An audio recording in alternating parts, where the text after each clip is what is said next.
कहानी के शुरू में हम स्कूल में कुछ बच्चों को देखते हैं। इन्हीं में रूबी भी थी, जो सब बच्चों के साथ बैठी खाना खा रही थी। तभी अचानक से उधर एक बच्ची की आंखें नीली हो जाती हैं और वो कांपने लगती है, जिसके बाद वो नीचे गिर गई थी और थोड़ी ही देर बाद उसकी मौत हो जाती है। किसी को कुछ समझ नहीं आता कि उसके साथ क्या हुआ। सभी घबरा गए थे। इसके बाद हमें पता चलता है कि ये एक वायरस है जो सिर्फ बच्चों में फैल रहा है। साइंटिस्ट इसको हल करने की कोशिश कर रहे हैं, पर अभी तक इस वायरस का कोई तोड़ सामने नहीं आया। और इसी तरह वक्त के साथ साथ 90% बच्चे इस वायरस का शिकार होकर मर जाते हैं। जिसके बाद हमें अमेरिका के प्रेसिडेंट दिखाए जाते हैं, जो बताते हैं कि इनका बेटा भी इस वायरस की लपेट में है। सब साइंटिस्ट डॉक्टर मिलकर इसका हल निकाल रहे हैं। उन्हें उम्मीद है कि उनका बेटा और बाकी सब बच्चे ठीक हो जाएंगे। प्रेसिडेंट कहते हैं कि अगर आप लोगों को कोई भी बच्चा ऐसा बीमार नजर आता है तो जल्द उसको CDC डिपार्टमेंट में भेज दें, जिधर साइंटिस्ट और डॉक्टर मिलकर उनका इलाज करेंगे। We will find a cure and we will save. अब इन्हीं बच्चों में से रूबी भी थी, जो इस वायरस का शिकार हो चुकी थी। उसका बर्थडे था,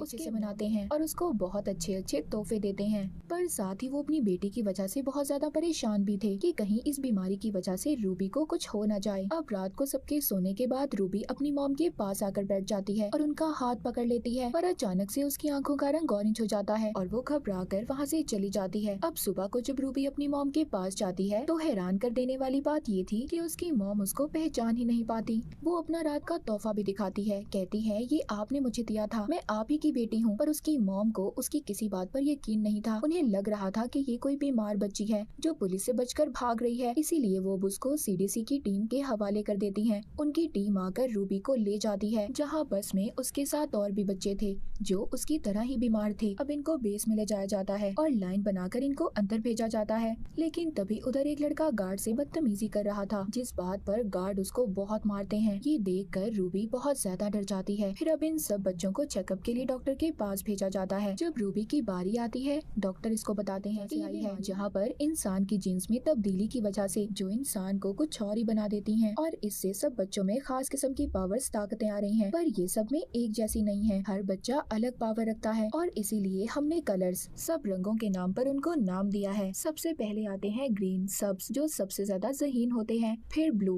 नीले, जिनके पास किसी भी चीज को उठाने की ताकत हो। फिर आते हैं गोल्डन, जो बिजली को कंट्रोल कर सकते हैं। मगर ये सभी महफूज रंग हैं। पर इन सब में जो सबसे ज्यादा खतरनाक रंग है वो रेड और ऑरेंज है, लेकिन ये बहुत कम पाए जाते हैं। अब डॉक्टर रूबी का टेस्ट शुरू करते हैं। इनको पता चलता है कि रूबी भी ऑरेंज है और अब इसीलिए डॉक्टर एक इंजेक्शन लेकर उसे मारने आने वाले थे। तभी रूबी वहाँ से भागने लगती है, लेकिन डॉक्टर ने उसे पकड़ लिया था। पर रूबी डॉक्टर की आंखों में देखकर उनके दिमाग में ये फिट कर देती है कि रूबी ग्रीन है और डॉक्टर अब उसको ग्रीन क्लियर कर देता है। यानी कि रूबी के पास ये पावर को अपने कंट्रोल में करके उसे अपने मुताबिक चला सकती थी, यानी जैसा वो चाहती थी वैसा हो सकता था। फिर इसके बाद सब बच्चों को ग्रीन, गोल्डन और ब्लू कपड़े पहना दिए जाते हैं। इनमें कोई भी रेड और ऑरेंज नहीं था, क्योंकि उन्हें इन्होंने पहले ही मार दिया था। अब वक्त के साथ साथ रूबी थोड़ा बड़ी हो जाती है। वहाँ पर ये ग्रीन बच्चों के साथ रह रही थी। जो काम ज़हीन बच्चे आसानी से कर लेते थे, ये नहीं कर पाती थी क्योंकि ये तो ऑरेंज थी। एक दिन गार्ड को रूबी पर शक हो जाता है। अब खैर इनको वहाँ पर एक आवाज सुनाई जाती है। वो आवाज सिर्फ वहाँ पर रहने वाले खास लोग ही महसूस कर सकते थे, जिनमें पावर्स थी।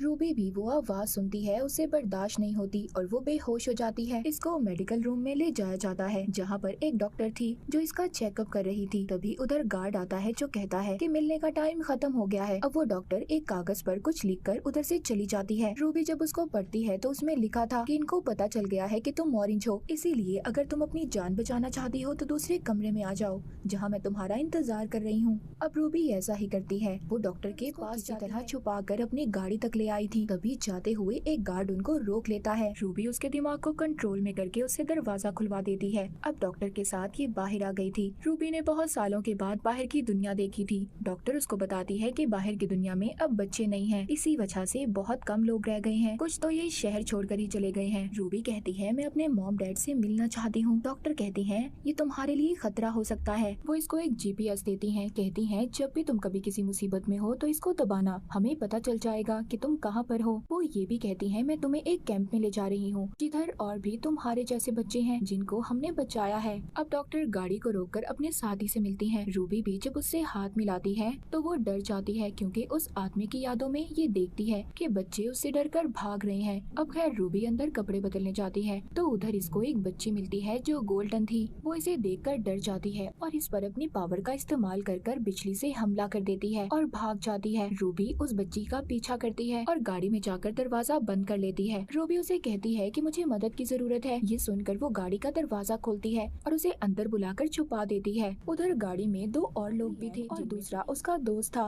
वो उनको कहती है मैं ग्रीन हूँ, कुछ लोग मेरा पीछा कर रहे हैं। ये सुनकर वो उसकी मदद के लिए तैयार हो जाते हैं। तभी एक टीम उनका पीछा करती है। उधर डॉक्टर और उसका साथी भी था जो उनका पीछा कर रहे थे। तभी लिएम उधर जो कि ब्लू था वो इनकी गाड़ियों को खराब कर देता है जिस वजह से वो इनका पीछा नहीं कर पाते और ये बचकर निकल जाते हैं। अब ये एक जगह पर रुकते हैं। लिएम का दोस्त रूबी से कहता है अगर तुम ग्रीन हो तो तुम किसी के लिए कोई खतरा नहीं हो, ऐसे क्यों बचकर भाग रही हो? जिस पर रूबी कहती है अगर तुम मेरी मदद करना चाहते हो तो ठीक है वरना मैं चली जाती हूँ। पर लिएम उसको रोक लेता है और कहता है हम एक जगह पर जा रहे हैं जिधर ऑरेंज लड़का रहता है जो हम जैसे सभी बच्चों को उधर कैंप में सबसे बचा कर रखता है जिधर कोई खतरा नहीं होगा। अगर तुम चाहती हो तो तुम हमारे साथ चल सकती हो। रूबी भी उनके साथ चलने के लिए हाँ बोल देती है। अब रास्ते में रूबी लिएम से पूछती है कि तुम बेस से क्यों भागे थे? वो कहता है गवर्नमेंट हम पर गलत तजुर्बे कर रही थी जिन्हें वो दुश्मन के खिलाफ इस्तेमाल करेंगे, इसीलिए मैं वहाँ से भाग आया। उधर कैंप में उस डॉक्टर को भी पकड़ लिया जाता है जिसने ये कहा था कि रूबी ग्रीन है और फिर एक मास्क पहनकर लड़की आकर उधर डॉक्टर को मार देती है। हम देखते हैं रूबी जब रात को सो रही थी तभी उसका हाथ गलती से लिएम के हाथ पर लग जाता है। अब उसको लिएम की वो यादें दिखाई देती हैं कि कैसे वो बेस से भागा था। उसने अपने साथ साथ और भी बच्चों को बचाने की कोशिश की थी पर नहीं बचा पाया। जिसके बाद गोल्डन बच्ची रूबी को अपना एक ड्रेस देती है जिसे पहनकर वो बहुत ज्यादा अच्छी लग रही थी। लिएम भी उसकी तारीफ करता है। तभी उधर दो आदमी इनको बुरी तरह घूरने लगते हैं। रूबी इनके दिमाग को अपने काबू में कर लेती है और फिर जिसके बाद ये लोग अपनी वैन में बैठकर चले जाते हैं जिधर प्रेसिडेंट के बेटे की रिकॉर्डिंग चल रही थी। वो कहता है अगर मैं ठीक हो सकता हूँ तो तुम क्यों नहीं। जिसके बाद ये एक मॉल से बहुत सारी शॉपिंग भी करते हैं क्योंकि वहाँ पर कोई भी नहीं था। पर तभी वहाँ पर कुछ बच्चे इन पर हमला कर देते हैं। गोल्डन बच्ची भी अपनी बिजली जैसी पावर का इस्तेमाल करती है और उन्हें रोक लेती है। अब वो बच्चे जो इन पर हमला कर रहे थे वो भी इनके जैसे थे, मतलब उनमें भी खास किस्म की पावर्स थी। वो कहते हैं तुम्हारे ऊपर तो ट्रैकर्स लगे होंगे जिसकी वजह से हम भी पकड़े जा सकते हैं क्योंकि तुम बेस से भागे हो। खैर अब ये सब रात को बैठकर बहुत सारी बातें करते हैं। लिएम यहाँ पर ऑरेंज लड़के के बारे में भी इनसे पूछता है। कहता है मैंने सुना है कि हम जैसे सब बच्चों को अपने पास रखकर सबसे बचाता है, हमें भी उधर जाना है। अगर तुम्हें उसका पता मालूम है तो हमें बताओ। वो बच्चे कहते हैं ये खुफिया है, कोई भी उसका पता आसानी से नहीं जान पाता। तभी उधर रूबी में से एक बच्चे के दिमाग को कंट्रोल में करती है और वो उसका पता बता देता है जो कोड की शक्ल में था। लिएम का दोस्त जो बहुत ज़हीन था और ग्रीन था उसे समझने में लग जाता है जिसमें उसका साथ रूबी भी दे रही थी जिससे ये बहुत ज्यादा खुश थे।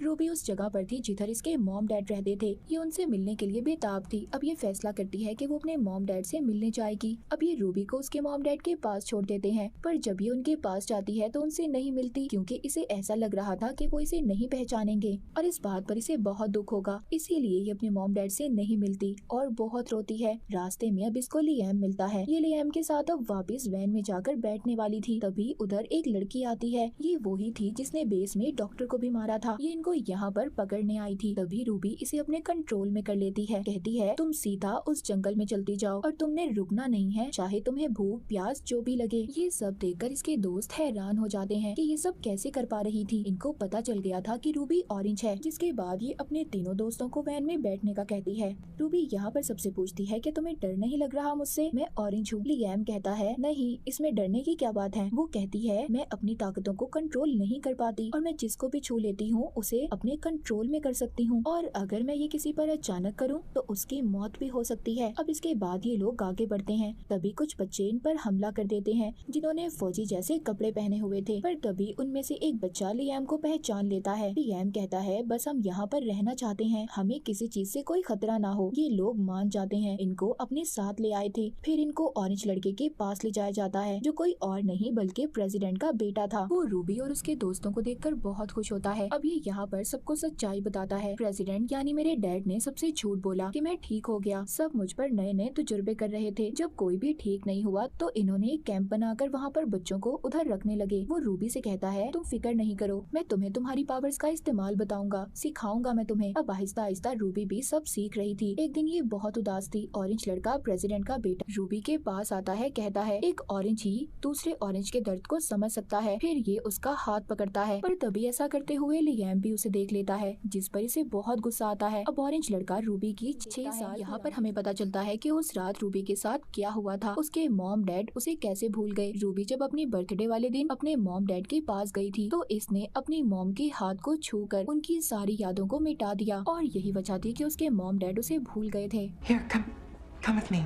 ऑरेंज लड़का हैरान हो जाता है, कहता है ऐसा करना तो मुझे भी नहीं आता। वो कहता है ये सब तो मेरे पास भी नहीं है, क्या तुम मुझे सिखा दोगी? वो कहती है मैं नहीं जानती ये मैं कैसे कर लेती हूँ, और इसी गलती की वजह से मैंने अपने मॉम डैड को खो दिया। अब जब रूबी लियाम से मिलती है तो वो इससे काफी नाराज था। कहता है मैं जानता हूँ तुम दोनों के दरमियान क्या चल रहा है। रूबी कहती है ऐसा कुछ नहीं है, और हम दोनों भी कभी नहीं मिल सकते क्योंकि मुझे डर है मैं तुम्हारे साथ भी वही ना कर दूं जो मैंने अपने मॉम डैड के साथ किया। ये कहकर वो वहाँ से चली जाती है। अब ये लियाम के दोस्त के पास आती है जो झील के किनारे बैठा था। वो रूबी से कहता है इधर भी मुझे वही सब लगता है जैसा बेस में था, हम इधर भी महफूज नहीं है। दूसरी तरफ ऑरेंज लड़का अपने लैपटॉप पर किसी को कुछ बता रहा था कि इधर कितने ब्लू हैं और कितने ऑरेंज हैं। तभी उधर रूबी आ जाती है, जिसे देखकर ये अपना लैपटॉप बंद कर देता है। ये भी इससे लैपटॉप ही लेने आई थी ताकि इसका दोस्त अपने घर वालों से राब्ता कर सके। पर यहाँ पर ये इससे एक डील करता है, कहता है कि अगर तुम मुझे ये पावर सिखाओ कि लोगों के दिमाग में जाकर उनकी याद को कैसे मिटाते हैं तो मैं तुम्हें लैपटॉप दे दूंगा। ये भी हाँ बोल देती है। अब जब ये सब सिखा रही थी, जब ये अपनी आंखें खोलती है तो ऑरेंज लड़का उससे बदतमीजी कर रहा था। ये एक मुक्का मारकर यहाँ से भाग जाती है। बाहर जाकर बहुत रोती है। लियाम इससे पूछता है कि क्या हुआ,